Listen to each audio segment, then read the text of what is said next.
হিন্দু সম্প্রদায়ের কেউ যদি খুনের শিকার হয় তাহলে তারা এটাকে সংখ্যালঘুদের উপর অত্যাচার, নির্যাতন, হত্যাকাণ্ড এইভাবে ট্যাগ দেওয়ার চেষ্টা করে। পুরো একটা ঘটনা ঘটেছে, নিশ্চয়ই আপনারা জেনেছেন, কালকে রাতেই দেখেছি, কিন্তু ভাবছিলাম যে একটু তথ্যপত্র আর একটু আসুক। তখন প্রাথমিক খবর ছিল যে এক পরিবারের 4 জন হত্যার শিকার হয়েছে। বাংলাদেশের ইতিহাসে বা সাম্প্রতিক সময়ে গত 1 বছর 2 বছরে এমনটা হয়নি তা না, কিন্তু ঘটনা হচ্ছে এই পরিবারটা সংখ্যালঘু পরিবার। ভয়টা আমার, প্রতিবেশী ভারত সবসময় ওত পেতে থাকে হিন্দু সম্প্রদায়ের কেউ যদি খুনের শিকার হয় তাহলে তারা এটাকে সংখ্যালঘুদের উপর অত্যাচার, নির্যাতন, হত্যাকাণ্ড এইভাবে ট্যাগ দেওয়ার চেষ্টা করে। কারণ অমিত শাহ দেখছেন যে সে কি বলছে, যে আগামী 6 মাসের মধ্যে বাংলাদেশ থেকে পালায় যে সমস্ত হিন্দু ওরা গেছে তাদেরকে নাগরিকত্ব দেয়া হবে। এবং কি কারণে? ধর্মীয় নিপীড়নের কারণে। বাংলাদেশে ধর্মীয় নিপীড়নের কারণে কেউ দেশ ত্যাগ করে এমন ইতিহাস নাই। এটা হলো দারিদ্রের সুযোগ নেয় ক্ষমতাবানরা, সে মুসলমান হোক হিন্দু হোক। তো এই হিন্দুরা স্বাভাবিকভাবে যখন নাকি নিপীড়নের শিকার হয় তখন তারা ভারতে চলে যায়, ওটাকে তারা ধর্মীয় নিপীড়ন হিসেবে আখ্যায়িত করে।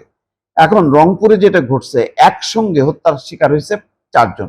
গণপতি চক্রবর্তী, সাবেক শিক্ষক, বয়স 65 বছর, তার স্ত্রী প্রীতিলতা চক্রবর্তী, তার বয়সও 50, মেয়ে আগামী চক্রবর্তী এবং ছেলে আয়ুষ চক্রবর্তী। ছবিটি এখন শুধুই স্মৃতি, খুবই কষ্ট লাগে ছবিটা দেখলে। কে মারলো আমার দিদি, দাদা এবং আদরের 2 সন্তানকে? রংপুরে 4 খুন, এই শিরোনামে।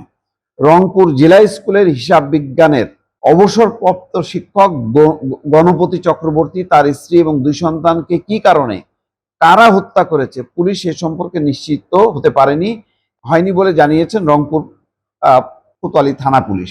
এবং খুব নির্মম হত্যাকাণ্ড। ধারণা করা হচ্ছে 3-4 দিন আগে তারা হত্যার শিকার হয়েছে এবং যখন নাকি লাশগুলো পচে দুর্গন্ধ ছড়াতে শুরু করলো তখন মানে দোতলায় থাকতেন তারা।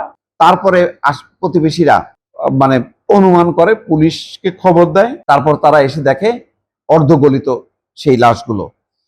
গণপতি চক্রবর্তী, তার স্ত্রী প্রীতিলতা চক্রবর্তী, মেয়ে আগামী চক্রবর্তী, ছেলে আয়ুষ চক্রবর্তী লাশ শনিবার দিবাগত রাত 3:30টার দিকে উদ্ধার করা হয়।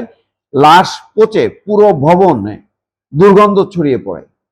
রংপুর নগরের জাহাজ কোম্পানি মোড় থেকে প্রায় 2 কিলোমিটার পূর্ব দিকে কামাল কাসনা মাসুয়াপাড়া এলাকায় এই ঘটনা ঘটে। লাশ 4টি রংপুর মেডিকেল কলেজ হাসপাতালে মর্গে পাঠানো হয়। নিহত আগামী চক্রবর্তী রংপুর কারমাইকেল কলেজ থেকে ইংরেজি স্নাতকোত্তর করেছিলেন, আর ছেলে আয়ুষ চক্রবর্তী রংপুর জেলা স্কুলের 5ম শ্রেণীর শিক্ষার্থী ছিলেন।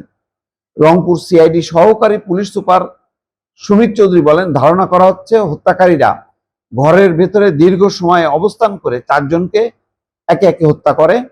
আবার কখনো মনে হচ্ছে দুর্বৃত্তরা বাসায় ডাকাতি করতে এসে 4 জনকে হত্যা করেছে। অন্য কোনো কারণ থাকতে পারে বলে মনে করা হচ্ছে। কেন এবং কি কারণে তাদের হত্যা করা হয়েছে সেই বিষয়ে তদন্ত চলছে। কিন্তু ওই যে বললাম যে একটা সংখ্যালঘু পরিবার যখন হত্যাকাণ্ডের শিকার হয় তখন এর একটা প্রতিক্রিয়া হয়। বাংলাদেশে যারা সংখ্যালঘু সম্প্রদায়কে নিয়ে রাজনীতি করে তারা এটাকে অন্যভাবে দেখে, সাধারণভাবে দেখে না যে এরকম ঘটনা বাংলাদেশে ঘটে।